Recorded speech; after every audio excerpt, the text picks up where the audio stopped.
زیاتر لەسەر ئەم پرسە ڕادەوەستین سەبارەت بە پرسی بووجە و موچە لە نێوان هەرێمی کوردستان و عێراق بزانین بەکوێ گەیشتۆ لە کاتێکدا حکوومەتی هەرێمی کوردستانی دی هیچ بیانوویەکی بەدەست حکوومەتی عێراقەوە نەهێشتۆتەوە، بەڵام تاوەکو ئێستا ئەوەی شایستەدارایی هەرێمی کوردستان بێت ڕەوانە نەکراوە. میوانمان دکتۆر ئاراس خۆشناو سەرۆکی سەنتەری زانیاری و لێکۆڵینەوەی استراتیژی کوردستانە کە لەگەڵمانە بێت و وەڵامدەری پرسیارەکانمانە بێت. ئەم کاتتان باش دکتۆر. حکوومەتی هەرێمی کوردستان ڕاگەیاندووە کە هیچ بیانوویەک نەماوە بەدەست حکوومەتی عێراقەوە یاخود حکوومەتی فیدراڵی عێراقەوە. ئیتر بۆچی تاوەکو ئێستا ئەو بڕە شایستەدارایی کە هی هەرێمی کوردستانە ڕەوانە ناکرێت؟ کێشەکە لە چییە؟ سڵاو لە تۆ لە بینەرانی خۆشەویست. کێشەکە من جارێک کەش لەگەڵەوە باسم کردێت. کێشەکە لە بابەتە داراییەکان و هونەریەکان دەرچووە زیاتر بابەتە سیاسیەکانە پێشتر شەروا بوو، بەڵام ئەوەی ئێستا بە هەموو پێوەرە داراییەکان و بە پێوەرە یاساییەکانیشەوە دەبێت ئێستا کە لە دوای مانجی شەش بە تەحدید ینی ئەمە لەبیر نەکەن هەفتەی ڕابردوو ڕێنمایەکانی شێوازی سەرفکردنی بودجەش دەرچوو لە وەزارەتی دارایی هیچ مبڕێک بۆ کارەکان نەمایە. دەبێت هەرچنە بێت لە مانجی هەفت و هەشت وەکەوەی کە دکتۆر شاخەوان باسی کرد و شاندی کوردستان باسی کردی لەسەر ئەو ئەساسەیە دەبێتن ئەوەی کە ئیستحقاقاتی هەرێمی کوردستانە نەک تەنها موچە شایستە داراییەکە واتە بەشە بودجەی هەرێمی کوردستان بە کامل بێتن، ئەوی تریش بۆ پاکتاوکردن بێتن، یعنی پاکتاوکردن بکرێت لەسەر ئەوانەی ئەو شەش مانگی ڕابردووش. ئەوەی من زانیاریم هەیە دوو کێشەی یان دوو بابەتەیە کە ئێستا کە گفتوگۆ لەسەر دەکرێتن یان کێشەیەکیان ئەوەی حەجمی داهاتە نانەوتەکان لە هەرێمی کوردستان چەندە، واتە ئەو ئیراداتی ئیتیحادی و نائیتیحادی بەداخەوە دەمێکە عنێمە کێشەکمان لەوە هەیە لە عێراق ئایا ئیراداتی ئیتیحادی کامەیە؟ طبعا جیاوازە لە وڵاتێک بۆ وڵاتێک، بەڵام لە عێراق هەموو ڕسومات و باجەکانیان بالإجماع بە ئیراداتی ئیتیحادی حسابکرێتەنە. هەندێک لەوانەیە هەندێک ڕسوماتی بەسیطی شارەوانیەکان و هەندێک دەوائری فەرعی هەیە ئەوانن لێ دەرکردیاویتیان هەموو بە ئیراداتی ئیتیحادی حساب کردیا و لەو ڕقەمەی کە شاندی بابڕێن حکوومەتی فیدرال بە شاندی ئەمە گوتیە بازەوە دەکرێتن کە داهاتی ئێوە یعنی ئەگە 150 بدەن دەبێت 308 ملیار مانگانە هەیە، واتە بە حسابی ئەوان بێتن دەبێت داهاتی ناوەخۆی هەرێمی کوردستان 616 ملیار دینار بێ مانگانە کە ئەو ڕقەمەکی خەیالی بە قەناعەتی من چونکە لەبەر چەو قسە دەکەم ئایا داهاتی ناوەخۆی نانەوتی عێراقی چەندە؟ سەیری بودجە بکەن و ڕێژەی 12.67 بۆ هەرێمی کوردستان حساب بکەین، ئەگەر بۆ ڕێژە و تەناسوب حساب بکەین هەرێمی کوردستان لە 200 ینی نابێ ینی کۆی گشتی داهاتی ناوەخۆی 200 تا 250 ملیار دینار ڕەت نادە بۆ حسابە بێتن. خێرە بۆ هەرێمی کوردستان تو دەی 600 و ئەوەندە حساب دەکەی دەژڕێی نیوەکە 380 لێت دەبرم لاوەکە ئەوە یەک لە شێشەکانە. هی دوێمیشان بابەتێکە ئەوە تۆزێک معقدترە، ئەوش بابەتی ئەوەی ئەو 400,000 بەرمیلێ نەوتەیە کە لە یاسای بودجە تەسبیت کرایە هەرێمی کوردستان مولزەمە بە ڕادەستکردنی ئەوەندە ئەگەر هەنارێ دەرەوەش نەکرێت بەڵام تەسلیمی سۆمۆی بکرێتن. وا دیارە لەوە خەلیلەکێ وەک تازە لە راپۆرتەکەی جەنابشتان باسیەوە کرا هەندێک لە کۆمپانیەکان ڕاوەستا بوون لە بەرهەمهێنان ئێستا دەستان پێکردەوە تەسەوور دەکەم ئەو بابەتەش چارەسەر بکرێتن، بەڵام هیچ مبەرڕێک نەمایە وەک جەنابشت لەسەر دەتای دیباجەکە باست کرد. تەنها ئەوە مایە کە ڕێکارەکان بگرێتە بەر ئەگەر بێت و هۆکاری سیاسی و زیاتر ئەزیەتدان و زێدەڕۆیی کردن نەبێتن لەسەر مافە دەستوریەکانی هەرێمی کوردستان. باشە دکتۆر، ئەگەر ئەمەی کە جەنابەت باسیەکەی ڕێک ئەوەیە کە لە پێشینان ئەڵێن بانێکە و دووهەوە بۆ ئێمە زیاتری حسابەکان هەمان حسابیشە، بەڵام بابزانین بەپێی ئەزمموی ئێوە و بەپێی زانیاریەکانی ئێوە ئەم بانێکە و دووهەوە مەبەستی سیاسی لە پشتەوەیە یاخود ئەمەی کە دەیکەن کارێکی یاساییە بەرامبەر بە هەرێمی کوردستان؟ سەرەتا باسم کرد بە هیچ نەوعێکەوەی دەکرێتن نەیاساییە نەداراییە بگرە زیاتر بابەتەکان هەمووی مەبەستی سیاسین و من پێم وایە بەشێک لەو پاڵە پۆستەوانەش تا ڕۆژی 3 نۆش زیاتر دەبێت لە سەرمان کە چاوەڕە دەکرێتن دوا بڕیاری محکەمەی ئیتیحادی بدرێت لەسەر بابەتی ئەو تانانەی کە لە یاسای هەڵبژاردننی پەرلەمانی هەرێمی کوردستان درایە پاڵە پۆستەوەکان لەسەر حکوومەتی هەرێمی کوردستان زیاتریش بێتن لە بابەتانە مماتەڵە بکرێت لە هەندێک شتدا ئەوەش ڕەتێکێک لە مۆزوعانێک کە لەوانێ پەیوەست بێ بە بابەتە بە قەنەعەتی من بەڵام لەلایەکی تریشدا جگە لە شاندە فەنیەکان و لەسەر ئاستی سیاسیش و لە ئاستی جەنابی سەرۆکی حکوومەتی هەرێمی کوردستان بۆ خۆی و لە باڵاتریش لە ئاستی سیاسیدا لە گفتوگۆداین حتما قسە لەگەڵ ئەو لایەنانەی کە بەتایبەتی هەم یۆنامی کە لە عێراقا و وڵاتانی بەتایبەتی ئەمریکا کرا لەو بابەتانە بۆی هاوکار بن لەوەی کە ئێمە ئیتفاقیەکمان کردێ بابێن پابەند بین بەو ئیتفاقیانە لەبیر نەکەین ئێمە سێ ئیتفاقیەمان هەیە لەگەڵ بابن حکوومەتی ئێستا یەکەمیان اتفاقیەکی سیاسیە کە اتفاقیەی تحالف ئیدارەی دەولێ لەگەڵ ئیتاری تەنسیق و سونەکان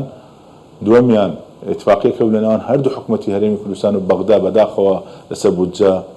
لەسەر پرۆژەی یاسایی بودجە بەڵام لە پەرلەمان بە ئاقارێکدا بردرا کە ئێستا ئەوە لە بەردەستی ئێمە ئەو بودجە شێواندرایە بەڵام بە شێواندرایەن کەشی ئێستاکە خەریکە چێشە بۆ ئەو بەشەی هەرێمی کوردستان دروست دەکەن کە مەبەستەکانیش زیاتر تاکید دەکەمەوە سیاسین ئەگەنا لە ڕووی فەنیەوە ئەوەی ئێستا شاندی حکوومەتی هەرێمی کوردستان پێشکەشی کردیە بە داتا و زانیاری و وردەکاریەکان زۆر لەوە زیاترە کە بەخۆیان هەیتەن لە عێراق و لە داهاتەکانی دیکەیان تا ئێستا شەمە کە قسە دەکەین بەشێکی زۆری داهاتی عێراق چ لە خاڵە گومرجەکان چ لە فرۆشتی نەوتی بەنایاسایی کە تا ئێستاش بەرداوامە لە عێراقدا کەس باسی ئەوانە ناکاتن دێن لەگەڵ ئێمە باسی هەندێک وردەکاری وشت دەکەن ئەوانە شەمە زیاتر بۆ کات کوشتن و بۆ مەتەڵەکردنە بۆ زیاتر بێزارکردنی هەم حکوومەت و هەم خەڵکی هەرێمی کوردستانە کە ئەوەش بەنسبەت یەکێکی وەکو من چاوەڕوانکراو بوو ئەگەر ئێمە بەو شێوازە نەوتی خۆمان نەبێ و لە خۆمان نەینێری نەدەرە نەوتی هەرێمی کوردستان نەچێتە دەرەوە و پارەکە نەچێتە حسابێک کە پێشترێ باس کرابوو وەک FDI ئیشرافی دەکاتن ئەو کێشانەمان لەگەڵ بەغدا هەر دەبێت. باشە دکتۆر جەنابتان ئاماژەتان کرد کە سێ ڕێکەوتنی دیکە لە نێوان حکوومەتی هەرێمی کوردستان و هەروەها بەغدا هەیە کە یەکێک لەوانە پرۆژە یاسای بودجەیە و عیبرەت لە ڕێکەوتنەکانی شەوەیە کە جێبەجێ بکرێت ئەوەی کە ئەیبینین تاوەکو ئێستا لەمپەر لە بەردەمی هەیە پێتان وایە کە هەوڵێک لە دەرەوەی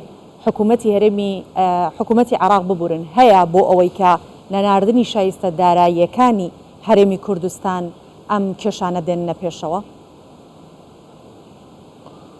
بەدڵنیاییەوە ئەوە هیچ ینی هەر کەسێکی کە تۆزێک متابعی بابەتەکان بێ نەکەوە تەخەسس واضح و دیارە کە هەوڵێک لە دەرەوەی ئیرادەی خودی بەڕێز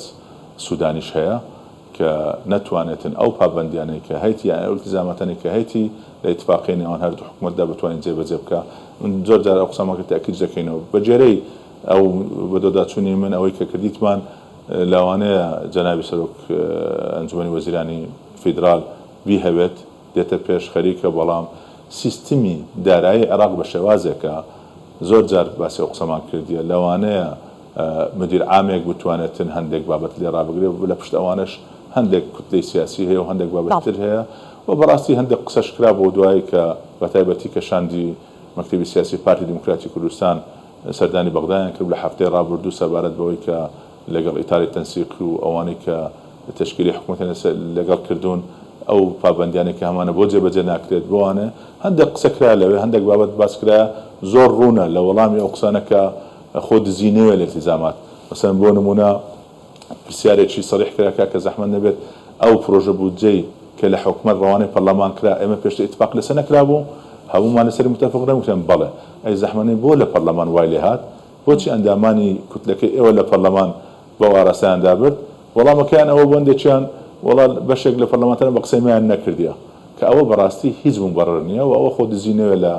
ئەو پابندبوونانەی کە تاکید دەکەمەوە ئەوەی لە یاسای ئێستای بودجەی ساڵی 2023 و 24 و 25 عێراق جێگیرکرا بۆ هەرێمی کوردستان زۆر کەمترە لە شایستە ڕاستەقینە داراییەکەی هەرێمی کوردستان بەڵام بەوەشەوە تەنها و تەنها بەوەی کە هەرێمی کوردستان و حکوومەت هەرێمی کوردستان نیەت پاچی خۆی و استعدادی خۆی و بێباچی خۆشی لەوەی کە بەو پەڕی شەفافیەتەوە شتەکان دەکاتن بەتایبەتی ناوە خۆشمان خەڵکێکی زۆر تەنها بانگەشەی بەوە دەکرێت بێت و تەنها حکوومەتی هەرێمی کوردستان ڕازی بێت نەوەد ڕادەستی بەغدا بکە دنیا وا لێ دێ لەگەڵ بەغدا دەبێتە شامی شەریف و بەغدا هەموو کات پارەمان بۆ دەنێنێتن و جگەل لە موچە ئەومان بۆ دێ ئەومان بۆ دێ حاسبێ چەند دەستخواندە نەبوو کە پێمان دەگوتن بابەت سەبارەت بە ناردنی موچە جەناب لە پشتە زۆر باشە سەبارەت مادەم بە ناردنی موچە جەنابەت لە کۆتایی قسەکان تا ئاماژەت پێکرد ئەوەی کەسە بۆ هاوڵاتیان زۆر گرنگە ناردنی ئەو دوو موچەیە دەنگۆیەکی شەیە کە بەغدا دوو موچە بنێرێت پێتان وایە بەغدا دوو موچە دەنێرێت دەبێت بنێرێت ئەگەر پێم وایە ئەگەر بە ڕێکاری مالی بێت مافی هەرێمی کوردستانە کە ئێستا کە وەک باسم کرد استحقاقاتی مانجی 7 و 8 هەردوو چوەگرێت کە دەڵام استحقاقات نەک تەنها موچە و بەشەکەی تکەی بوجە کە بواتە بۆ نەفقاتی تەشغیلی بۆ نەفقاتی ڕائسمالی بۆ نەفقاتی ئیستیسماریش ئەو بە پشکەی کە بۆ هەرێمی کوردستان دەنرایە دەبێتی مانجی 7 و 8 وەکو خۆی بە کاملی بێت من تەنها ئەو قسە تاکید دەکەمەوە هەموو جارە دووبارە و دەبارەشی دەکەمەوە ڕاستە موچە گرنگە و بۆ خەڵکی هەرێمی کوردستان بەشێکی زۆر لە خەڵک ئەو داهاتی لەسەر ئەو موچەیە بەڵام لە ڕوانگەی ئێمە و خەڵکی متەخەسیس لە بواری ئابووری و دارایی ئەگەر جارێک موچە گرنگ بێت 3 جار بەقەت ئەو بەشەیکەی بوجە کە بۆ نەفقاتی ڕائسمالی و استیسماری ئەوش گرنگە چونکە ئەو دەکەوێتە بازار دەسوورێتەوە چونکە ئێمە ئەگەر بێت و ژمارە ئەو خەڵکانەی ئێمە کە موچە لە حکومەت وەردەگرن 750,000 کارمەندت هەیە و 500,000 هەیە کە خانەنشین و ئەوانەی ترکە بە شێوازی جۆرا جۆر پارە وەردەگرن لە ڕێعای اجتیماعی و خانەوەی سەربەرزی شەهیدان بەڵام لەبیر نەکەین دوو بەقەت ئەو ژمارەش هەیە گەنجە لە 10 ساڵ زیاترە دەرچووە لە زانکۆکان لە پەیمانگاکان یاخود ڕۆنامەی ئامادەیانیان بێ بڕوانامەن ئێستا هەلیکاریان لە بازار نییە چۆن هەلیکار بۆوانە دەبێتن ئەگەر ئەو بەشە بوجێ ئیستیسمارە شەبێتن و بازار دەبێتەوە بژانەوەی ئەو کاتە دەرفەتیش بۆوان دەبێتن و بەو شێوازە حەڵەقەت تاوا دەبێتن بەڵێ بەو هیوایە کە ئیستحقاقاتی مانگی 7 و 8 بنێردرێت و ئەم کێشانش کۆتایی پێ بێت سپاس دەکەین دکتۆر ئاراز خۆشناو سەرۆکی سەنتەری زانیاری و لێکۆڵینەوە ئیستراتیژی کوردستان لەگەڵمان بوویت.